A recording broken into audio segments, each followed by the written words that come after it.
Semua Bu Buka kamus gitu. dong. Jadi gini Bu, Program pelatihan kerja yang dilaksanakan di lembaga pelatihan. Ya, oh, jadi ada dua Mbak.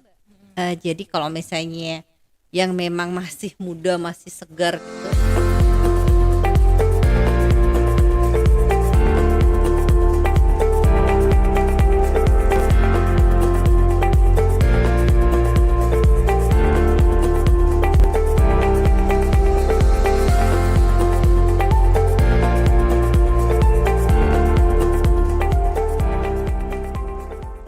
halo Sobat Sneakerian, balik lagi di podcast LI Channel, program Sneakers, putar dunia kerja, the best. Nah, semoga teman-teman masih tetap sehat, dan dimanapun teman-teman berada, kiranya kita masih harus tetap menjaga protokol kesehatan ya teman-teman. Nah, kita balik lagi nih di episode ke-24 di LI Channel ini, yang kita akan membahas tentunya seputar dunia kerja ya teman-teman. Nah, untuk episode kali ini masih nyambung nih dengan episode sebelumnya. Kan di episode sebelumnya itu kita sudah membahas tentang apa itu magang, hak dan kewajiban teman-teman yang berada di yang sedang magang, dan pokoknya seputar permagangan kemarin sudah kita bahas di episode sebelumnya. Nah, di episode kali ini eh, sebenarnya episode ini untuk menjawab istilahnya pertanyaan saya sih, dengan narasumber yang masih sama, yaitu Ibu Dr. Heni. Bosen ya? Halo Ibu, Halo, nggak selamat pagi. bosen dong Ibu. Nah, kita balik lagi dengan Ibu Heni, di mana nanti sebagai praktisi ketenagakerjaan, saya sih pengennya Ibu bisa menjawab semua pertanyaan saya ya Bu. Semua. Semua Bu Buka kamus gitu. dong. Jadi gini Bu, saya punya istilahnya pertanyaan deh Bu. Kan seperti yang kita tahu, kalau pada saat kita membahas tentang magang kemarin ada durasi waktunya tuh Bu, maksimal adalah 1 tahun. Nah, dan yang seperti kita tahu juga, kalau teman-teman di luar sana yang baru lulus pasti kan butuh skill, dan mereka tuh agak kesulitan gitu mencari kerja. Iya. Nah, pertanyaan saya, ada nggak sih Bu, selain kita magang, maksudnya selain teman-teman ini melakukan magang, ada nggak sih kayak istilahnya apa ya, wadah atau suatu program yang disiapkan oleh pemerintah? Karena kan kalau misalkan magang itu kan lumayan lama tuh Bu waktunya, maksimal 1 tahun. Kalau ya baiknya sih 1 tahun biar banyak skill yang bisa dicapai ya Bu. Tapi kan kalau misalkan ada teman-teman yang ternyata waktunya terbatas nih, ada nggak sih Bu kira-kira program yang dibuatkan oleh pemerintah kita untuk teman-teman yang punya masalah seperti terkendala waktu untuk mengikuti magang gitu? Selamat pagi Mbak Ingrid, dan Pagi terima Bu. kasih banyak atas waktunya juga. Kali ini kita bertemu lagi ya. Di Iya, awal tadi sudah saya sampaikan, jangan bosan. jangan bosen, Jangan jangan nggak bosan. bosen ya Ya, teman-teman. ya. Jadi teman-teman Snipers, yang ditanyakan Mbak Ingrid, benar sekali ya. Jadi kalau misalnya karena kita punya unsur ketenagakerjaan itu untuk peningkatan SDM, selain magang apa saja sih, apa yang dimiliki pemerintah apa sih gitu ya. Sebenarnya di Kementerian Tenagakerjaan itu ada yang Oh, disebutnya ada. adalah program pelatihan kerja yang dilaksanakan di lembaga pelatihan. Ya, jadi program pelatihan kerja ya, tapi dilaksanakan di lembaga pelatihan, bukan kayak pemagangan kemarin dilaksanakan di dunia Oh, industri. oke oke. Nah, pertanyaan saya Bu nih Bu, kan Ibu tadi bilang kalau ada program pelatihan. Nah, maksudnya program pelatihan ini apa sih Bu? Iya, kalau pelatihan kerja ya yang disiapkan oleh pemerintah kita itu juga sama diatur di Undang-Undang 13 2003 ya, di mana kalau pelatihan kerja yang disiapkan untuk dilaksanakan di lembaga pelatihan kerja pemerintah maupun swasta itu adalah merupakan keseluruhan kegiatan bagaimana kita untuk memberi, memperoleh, meningkatkan serta mengembangkan kompetensi kerja, kemudian produktivitas, disiplin, sikap kerja dan etos kerja juga pada tingkat keterampilan dan keahlian tertentu. Jadi kalau misalnya pelatihan kerja memang untuk keahlian tertentu juga. Misalnya contohnya Mbak Ingrid ikut pelatihan tata busana, berarti keahlian tata busana, seperti itu sih contohnya. Nah, untuk eh, masa pelatihan ini sendiri Bu, itu ada istilahnya, kalau tadi kan magang ada Maksimal 1 perusahaannya. kali, ya ada Nah, perusahaan. kalau di pelatihan ini apakah ada tempatnya yang kita tiap hari harus datang? Itu yang pertama pertanyaan saya Bu. Terus yang kedua, berapa lama nih pelatihan ini harus diikuti oleh teman-teman yang nanti kiranya mau mengikuti gitu, durasinya gitu Nah, Bu? ini karena saya berada di lingkungan kepemerintahan, padahal sebenarnya lembaga pelatihan kerja kan kalau lembaga pelatihan kerja ada dilaksanakan di lembaga pelatihan kerja ya, Iya. tadi di awal. Nah, kalau kita di pemerintah tuh ada namanya lembaga pelatihan kerja punya pemerintah yang disebutnya kalau sekarang adalah pusat pelatihan kerja. Kalau dulu kan disebutnya BLK ya, Balai Latihan Kerja. Tapi di beberapa provinsi sih masih Balai Latihan Kerja. Cuma khusus DKI Jakarta itu adalah menggunakan istilah pusat pelatihan kerja. Kalau misalnya Mbak Ingrid cermati itu sebenarnya pengembangan kompetensi secara formal kan otomatis di sekolah ya, sekolah lanjutan ataupun di kemahasiswaan. Tapi kalau misalnya dalam menjembatani dunia kerja, nah salah satu fungsinya itu untuk menjembatani teman-teman yang tadinya itu lulus kemudian atau dia kurang sebuah kompetensi, dia melakukan tuh Mbak Ingrid melakukan ikut pelatihan di pusat pelatihan kerja namanya ya. Nah, kita pusat pelatihan kerja di Indonesia itu yang di aku itu ada 3 ya. Pusat pelatihan kerja pemerintah yang kalau kita disebutnya adalah BLK. Kemudian bisa juga di LPK, lembaga pelatihan kerja swasta. Itu berarti yang swasta-swasta yang menjamur di Jakarta banyak sekali, ada lebih dari 200. Kemudian juga ada lembaga pelatihan kerja perusahaan ya. Contohnya kayak Mandiri Corporate itu kan sebenarnya dia LPK tapi punya perusahaan ya, Bang Mandiri. Nah, pemerintah DKI khususnya adalah punya 8 pusat pelatihan kerja. Itu tersebar di semua 5 Jakarta. wilayah ya, wilayah disebutnya Jakarta. adalah pusat pelatihan kerja daerah. Baik Jakarta Selatan, Jakarta Pusat, Jakarta Timur, Jakarta Utara, dan Jakarta Barat. Dan ada 2 yang khusus, yaitu pusat pelatihan kerja pengembangan industri itu terpusat di Pasar Bo, dan juga pusat pelatihan kerja khusus pengembangan las Condet. Di Condet itu ada underwaternya juga. Dan yang terakhir kita juga punya yaitu pusat pengembangan produktivitas. Jadi untuk upskillingnya teman-teman yang dari BLK tersebut itu Mbak. Dan kalau di pusat pelatihan kerja kita ada 2 Mbak. Jadi kalau misalnya yang memang masih muda, masih segar gitu, bisa belajar langsung mendatangi pusat pelatihan kerja kita. Tapi ada juga itu disebutnya reguler ya, pelatihan yang sesuai dengan standar kompetensi nasional kita. Tapi kalau misalnya pekerja-pekerja yang sudah yang agak-agak berusia gitu bisa lansia. ikut menggunakan mobile training unit. Jadi bisa online gitu Bu? bukan, MTU itu berarti kehadiran BLK PPK kita itu mendekati masyarakat. Gitu. Jadi pemerintah yang mengejar bola gitu ya Nah, Bu? betul sekali. Karena untuk meningkatkan SDM kita kan tidak hanya kita menunggu di Didatangi, gedung ya, iya. didatengin ya. Masa durasi si orang-orang yang Oh iya, mengikuti tadi belum pelatihan dijawab ini, ya. iya, itu tuh berapa lama Bu? Ya. Baiknya? Ya, jadi durasinya itu tergantung dari SKKN kita. Kita kan menganut SKKNI ya, standar kompetensi kerja nasional Indonesia. Itu tergantung dari kejuruannya. Jadi kalau misalnya contohnya nih ya, antara kejuruan las dengan kejuruan tata boga otomatis berbeda. Karena las sesuai SKKNI misalnya dia paling tidak itu 360 misalnya. Tapi tata boga bisa 240 jam pelajaran. Jadi memang di pusat pelatihan kerja kita memang tidak menggunakan kurikulum sendiri, tapi memang mengacu pada kurikulum nasional yang dipersiapkan oleh pemerintah untuk supaya ya sesuai dengan skillnya.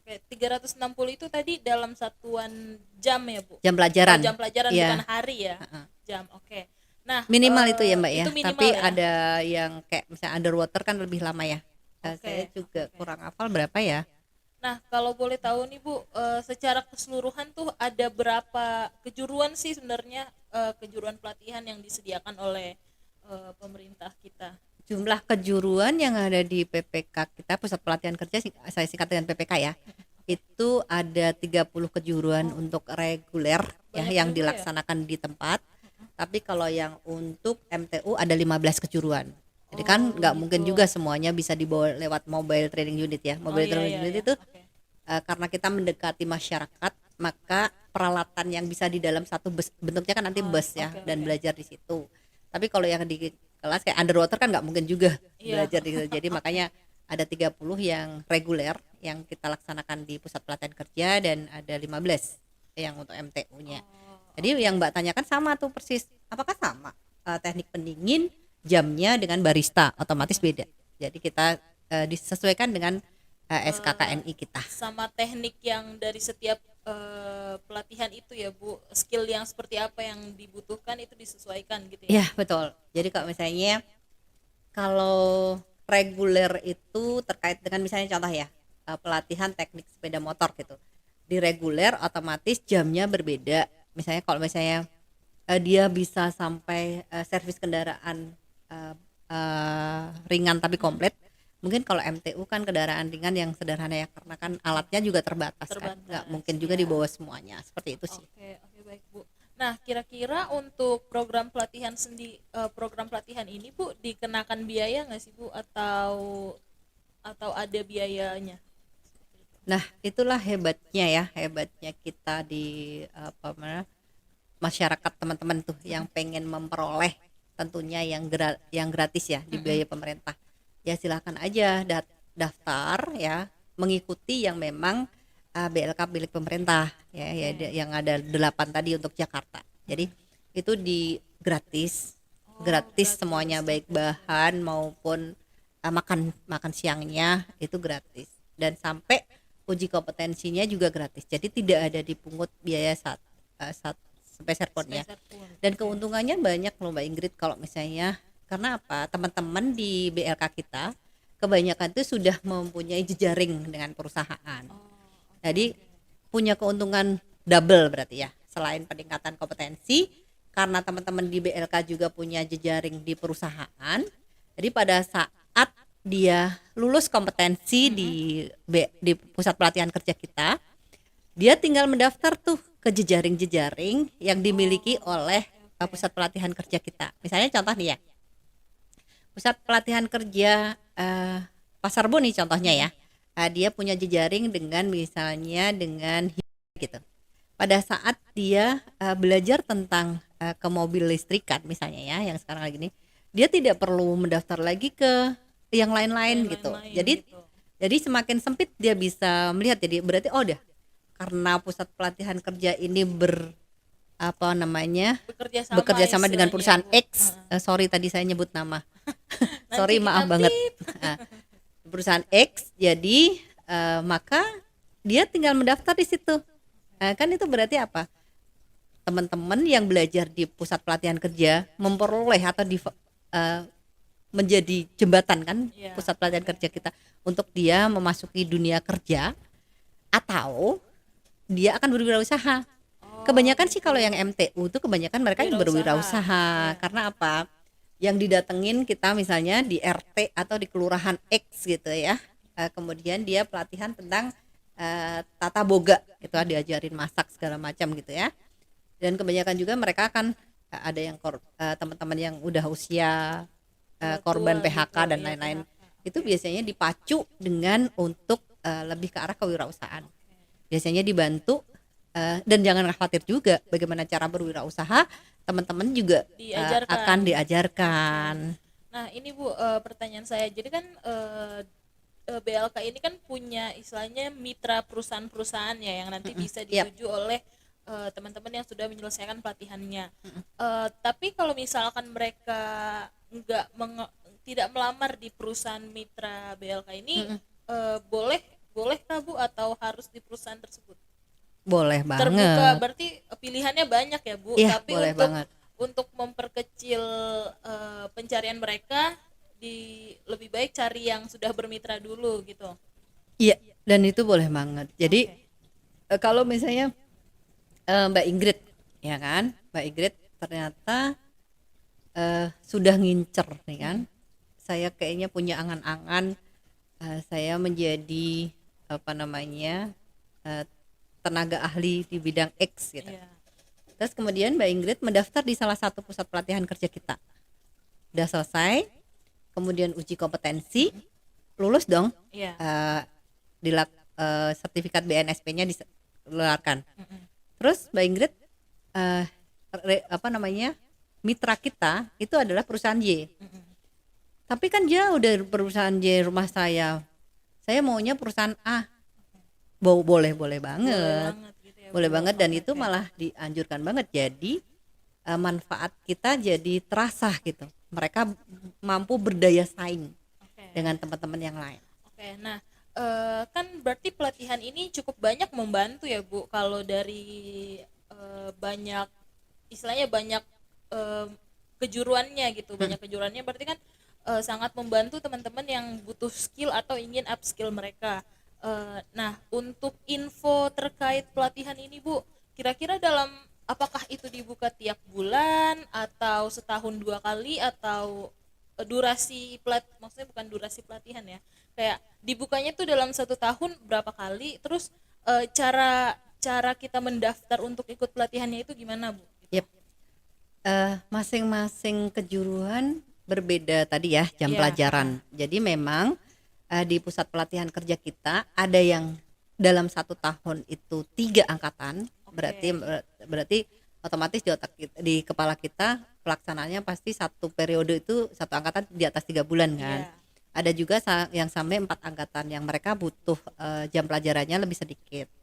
Nah, cara pendaftarannya kan sekarang karena masih masa pandemi ya Mbak Ingrid ya. Memang sih boleh-boleh saja datang ke apa namanya ke pusat pelatihan kerja kita, tapi bisa juga kok secara online. Websitenya ada di sini, nanti teman-teman Nanti bisa ada langsung di running ya text-nya ya, teman-teman. langsung daftar di situ. Dan itu website itu udah langsung ke semua pusat pelatihan kerja. Oke. Nah, itu yang reguler. Nah, ada keren lagi nih Mbak Ingrid. Apa tuh, Karena Bu? pada saat ini kita masih masa pandemi ya. Pandemi ya. Selain biaya yang dikeluarkan oleh APBD kita untuk apa namanya teman-teman di pusat pelatihan kerja, ada juga masyarakat Jakarta itu didorong untuk kita membangun Jakarta bersama-sama, termasuk membangun SDM.